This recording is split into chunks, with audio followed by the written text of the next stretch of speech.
नमस्कार, आप देख रहे हैं हमारा स्पेशल शो रनबाज। बांग्लादेश को हरा करके भारत सेमीफाइनल में पहुंच चुकी है। ऑस्ट्रेलिया पहले से वहां पहुंची हुई है।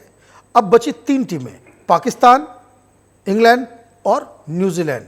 इन तीनों में से एक को बाहर जाना होगा। वो टीम कौन होगी वो आगे तय होगी। लेकिन आज हम बात करेंगे बांग्लादेश के साथ जो भारत का मैच हुआ, वो आखिर ऐसे क्या क्या प्रॉब्लम्स आए इंडियन टीम के साथ, जिस वजह से कुछ लोगों को ये लगा लास्ट तक में कि शायद ये मैच में जो है पासा पलट सकता है और हिंदुस्तान हार सकती है। हमारे हिसाब से मैच उसी समय ख़त्म हो चुका था जब भारत ने 314 रन बनाए और साकिब का विकेट गिरा। साकिब के विकेट गिरते के साथ ही ये मैच ख़त्म हो चुका था और इंडियन टीम, इंडियन बॉलर्स जिस तरह का प्रदर्शन लास्ट के ओवर्स में किए हैं उस पे बारे में हम चर्चा करेंगे। लेकिन सबसे पहले बात करते हैं फर्स्ट इनिंग की। सभी भाई, क्या लगता है ये 315 रन जो हिंदुस्तान की टीम बनाई वो किन परिस्थितियों में बनाई? देखिए, सबसे पहली बात तो ये थी कि जो टॉस जो था काफ़ी इम्पोर्टेंट था। भारत ने आज एक महत्वपूर्ण टॉस जीता और एक स्लो पिच पे, जो शुरू से ही एक स्लोनेस उसमें थी, उसमें एक स्लो पिच पे एक 300 से ऊपर का स्कोर कर दिया। 314 रन बनाए, 15 रन बनाए, जो एक मतलब मेरे ख्याल से एक काफ़ी बड़ा स्कोर था इस विकेट के हिसाब से। मुझे लगता है कि इस मैच का सबसे प्लस पॉइंट हिंदुस्तान के फेवर में ये रहा कि हमने टॉस जीता और बैटिंग ली और कमाल की जो ओपनिंग जो है पार्टनरशिप राहुल और रोहित ने की, जिसकी वजह से वो सारा कुछ बिल्ड हुआ। बिल्कुल, रोहित शर्मा ने एक सेंचुरी बनाई इस मैच में भी, और केएल राहुल जो पिछले मैच में चोटिल हो गए थे और कोई ख़ास बैटिंग में भी कोई ख़ास कारनामा नहीं कर पाए थे, इस मैच में उन्होंने शानदार खेल का प्रदर्शन करते हुए 77 रन बनाए और रोहित शर्मा ने 104 रन बनाए और ये दोनों ने मिलकर भारत को एक मजबूत स्थिति में पहुंचाया, जिसकी वजह से बाद के आने वाले बैट्समैनों में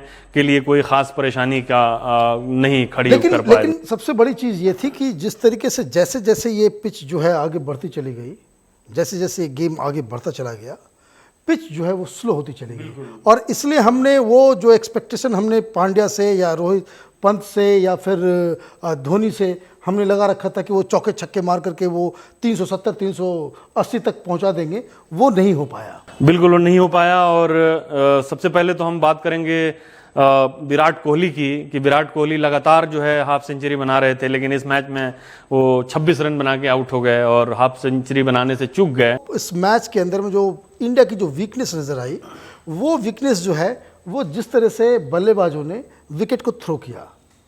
आप देखिए जिस तरीके से आउट हुए, 100 रन बनाने से पहले रोहित शर्मा जो है काफ़ी देर तक 90 में वो काफ़ी देर तक उन्होंने बॉल को वेस्ट किया। फिर उसके बाद जब उनकी सेंचुरी बन गई तो एक चौका उन्होंने वो लगा चुके थे। फिर उसके बाद इस तरह से हैफेजेड वे में शॉट लगाना उन्हें नहीं था, जिस वजह से जो है वो आउट हो गए। इसी तरीके से आप देखिए सारे बैट्समैन जो है वो ज़्यादातर बैट्समैन ने विकेट को थ्रो किया है और पता नहीं ऐसा क्या है कि एक चैंपियन टीम को तो इस तरह से नहीं करना चाहिए, मुझे लगता है। बिल्कुल, खास तौर पे रोहित शर्मा जिस समय आउट हुए वो थोड़ा सा ज़्यादा था, क्योंकि उन्होंने एक चौका लगा चुके थे उस ओवर में और फिर एक और चौका मारने गए और अपना विकेट दे दिए। उसी तरह से ऋषभ पंत का भी मामला था। ऋषभ पंत ने भी 48 रन बनाए, हालांकि वो 2 रन से अपने शतक से चूक गए और एक बड़ा शॉट लगाने के चक्कर में आउट हो गए। ये पिच जो थी क्रॉस बैट के लिए ये पिच नहीं थी।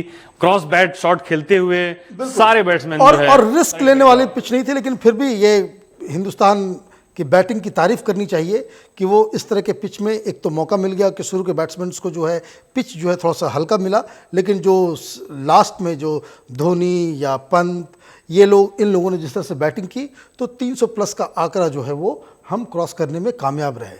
अब हम बात करते हैं कि सेकेंड इनिंग में क्या हुआ, कि बांग्लादेश की टीम की शुरुआत को तो हम ठीक ही कह सकते हैं कि उन्होंने शुरुआत अच्छी की थी। बिल्कुल, तमीम इकबाल और सौम्या सरकार ने जो है एक मतलब सधे हुए अंदाज में बिल्कुल रक्षात्मक ढंग से स्ट्रोक भी लगा रहे थे, रन भी बना रहे थे और एक मतलब कह लीजिए कि डिसेंट शुरुआत की। अगर भारत और इंग्लैंड का मुकाबले को हम लोग अगर कंपेयर करें तो ये उस हिसाब से इनकी जो शुरुआत थी ठीक थी।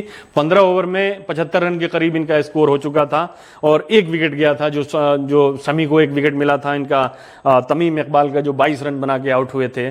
तो बांग्लादेश की शुरुआत जो है ठीक ढंग से हुई और उसके बाद लेकिन इसमें एक चीज़ ये भी कहना पड़ेगा कि जिस तरीके से इंडियन फास्ट बॉलर्स को बॉलिंग करना चाहिए था वो उस तरह से नहीं कर पा रहे थे। शमी भी काफ़ी उन्होंने रन दिया, बुमराह के अलावा सारे जो आए शुरुआती दौर में उन लोगों को काफ़ी रन बने उसके। आज बुमराह भी अपने स्टैंडर्ड से उन्होंने काफ़ी ज़्यादा रन दिए शुरुआती अपने ओवरों में, और शमी जो है जो ख़ास तौर पे उनकी जो पीछे के जो डेथ ओवर में जो उनकी बॉलिंग होती है उसमें भी काफ़ी रन ली। और सबसे ज़्यादा महंगा जो शुरुआती दौर में जो वो पांड्या नजर आए, लेकिन पांड्या ने ही जो इस गेम को जो है बिल्कुल डिड कर दिया जब उन्होंने दो बहुत ही इंपॉर्टेंट विकेट्स उन्होंने बिल्कुल ये मुशफिकुर रहीम और शकीबुल हसन जो है ये मैच को भारत के मतलब पहुंच से ये दूर ले जा रहे थे।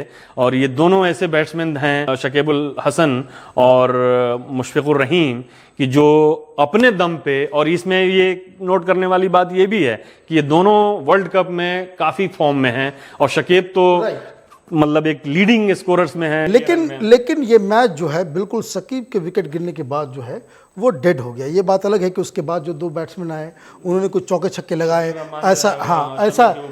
ऐसा लगा कि कुछ जो है कुछ दर्शकों के लिए और खास करके बांग्लादेश के लोगों के लिए ऐसा लग रहा होगा कहीं वो मैच के अंदर हैं। लेकिन मुझे लगता है कि तब तक जो है मैच जो है बिल्कुल खत्म हो चुका था वो लास्ट एंड में, और इंडियन बैट्समैन बॉलर्स भी जो है वो थोड़े से रिलैक्स हो गए थे। इसलिए कुछ इन लास्ट के 11 ओवर में जो है आपने देखा कि भाई वहाँ पे शॉट्स लगे, लेकिन तब तक वो शकीब के विकेट के बाद ही जो है ये मैच ऑलरेडी वो खत्म हो चुका था। क्या होता है कि एक आखिरी कोई एक उम्मीद रहती है कि जो उसको मारना ही है, वो हिट करना है, वो विकेट नहीं बचाता है। वो इसलिए खेलता है कि भाई मतलब हमारे पास जो है ये पुछल्ले बल्लेबाज हैं, ये कब आउट हो जाएंगे कब टपक पड़ेंगे कुछ पता नहीं है। इसलिए उसको मद्देनजर रखते हुए जो बल्लेबाज प्रॉपर होता है वो शॉट अपने खेलने शुरू करता है और उसमें कभी शॉट लग भी जाते हैं, कभी आउट भी हो जाता है। तो ये बांग्लादेश का मैच हिंदुस्तान के लिए बिल्कुल कोई ईजी मैच नहीं था। हमारे साथ लक था कि हम टॉस जीते, हमने बैटिंग की और 300 अपने बल्लेबाजों की माने अक्लमंदी की वजह से हम 315 रन बनाने में कामयाब रहे। वो सबसे बड़ा जो सवाल जो है इस मैच से जो खड़ा होता है वो हमारे तेज़ गेंदबाजों से है कि वो अगर इस तरीके से अगर बॉलिंग करेंगे और इस तरीके से रन इतने महंगे स्पेल्स अगर वो करेंगे तो मुझे लगता है कि सेमीफाइनल्स या फाइनल्स में जो है हिंदुस्तान को काफ़ी मुश्किलें होने पड़ेगी। एक चीज़ तो अच्छी बात है कि इस मैच से एक जो पॉजिटिव बात ये निकली है कि हमारे मिडिल ऑर्डर्स जो है वो एक टफ कंडीशंस में भी उन्होंने एक अच्छा परफॉर्मेंस दिया है। और मिडिल ऑर्डर एक प्रॉब्लम चल रहा था हिंदुस्तान के लिए, बहुत सारे बदलाव किए गए।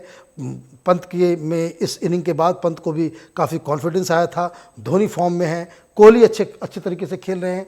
अब प्रॉब्लम ये है कि भाई हमारी जो गेंदबाजी है क्या वो जिस तरह से वो अचानक से शमी जो है अच्छी गेंदबाजी करते हुए विकेट तो ले रहे हैं लेकिन वो काफ़ी महंगे साबित हो रहे हैं, तो क्या हम उस चीज़ को कंट्रोल कर पाएंगे? और इसी पर डिपेंड करेगा कि हम किस तरह से श्रीलंका के साथ जो मैच होने वाला है, श्रीलंका भी काफ़ी अच्छे तरीके से इन लोगों ने वेस्ट इंडीज़ को हराया है, तो वो किस तरह से हम खेलते हैं और सेमीफाइनल हमारे साथ किसका होता है, किस टीम के साथ हम सेमीफाइनल में भिड़ेंगे, ये देखने वाली बात होगी। भारत और बांग्लादेश के मैच से एक बात तो साबित हो गई कि इंडियन बॉलिंग अटैक जिस तरह से कागज़ पे मजबूत नज़र आ रही थी वो उस तरह की दिख नहीं रही है। अगर स्लो पिच पे भी अगर बांग्लादेश जैसी टीम 300 तक पहुंच जाती है तो ये एक जो है बड़ा एक चिंता का विषय है। रीज़न कि जिस तरीके से आपके टॉप बैट्समैन आउट हो गए उसके बावजूद आपको चौके छक्के पड़ रहे हैं, ये जो है ये वर्ल्ड कप टूर्नामेंट में तो इस तरह की बॉलिंग की अपेक्षा नहीं की जा सकती है। खैर हमारी टीम में लोग सोचने वाले हैं, एक प्रॉब्लम तो सॉल्व हुआ है जो मिडिल ऑर्डर बैट्समैन का जो प्रॉब्लम चल रहा था, अब ये बॉलिंग की नई प्रॉब्लम शुरू हुई है कि जिस तरह से शामी या फिर पांड्या ये जितने ज़्यादा रन दे देते हैं, विकेट ये लोग लेते हैं लेकिन जितना रन देते हैं ये हमें सेमीफाइनल और फाइनल में प्रॉब्लम करेगा। हम लगातार अगले मैचेस के बारे में भी एनालाइज करते रहेंगे, लेकिन एक रिक्वेस्ट आपसे है कि हम अगर आप ट्रैवल कर रहे हैं या कहीं जा रहे हैं तो हमारा एक कमेंट्री मैच के, इंडिया के मैच के दौरान हमारी कमेंट्री, लाइव कमेंट्री होती है। आप हमारे चैनल को ज़रूर एक बार देखें, कोई सुझाव हो वो दें, हमें सब्सक्राइब करें और अपना बेल आइकन ज़रूर दबाएं। धन्यवाद।